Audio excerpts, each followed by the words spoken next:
नाग पंचमी की व्रत कथा पौराणिक कहानी से जाने क्यों मनाया जाता है यह पर्व।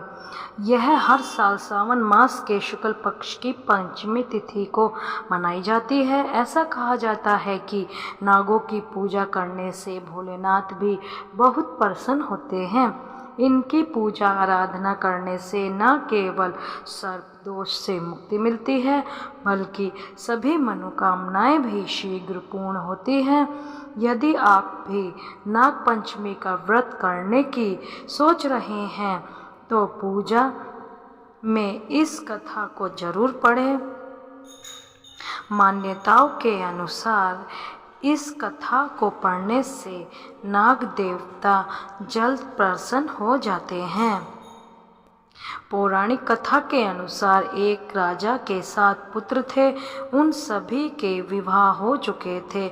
उनमें से 6 पुत्रों को संतान हो चुकी थी, लेकिन राजा के सबसे छोटे पुत्र को अब तक कोई संतान नहीं थी। इस वजह से राजा की पुत्र वधू को अक्सर उसकी जेठानी बांझ कहकर ताना मारती थी।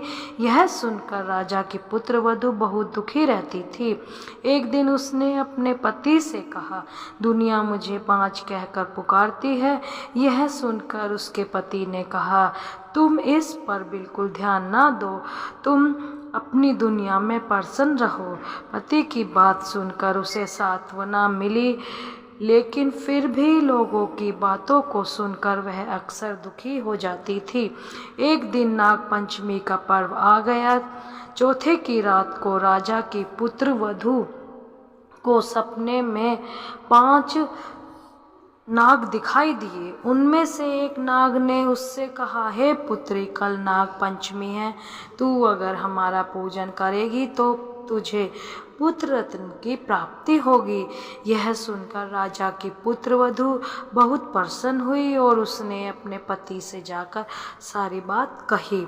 पति उसकी बात सुनकर बोला, अगर तुम्हें नाग दिखाई दिए हैं तो तुम नागों की आकृति बनाकर उसकी पूजन करो। सभी नाग देवता ठंडा भोजन ग्रहण करते हैं, इसलिए उन्हें कच्चे दूध चढ़ाओ। नाग पंचमी के दिन राजा के पुत्र वधू ने ठीक वैसा ही किया। नागों की पूजा करने से राजा की पुत्र वधू को 9वें महीने में एक सुंदर पुत्र की प्राप्ति हुई। इस तरह से संसार में नाग पंचमी का व्रत विख्यात हो गया। अगर वीडियो आपको थोड़ी सी पसंद आई तो please like, share and subscribe अवश्य करें।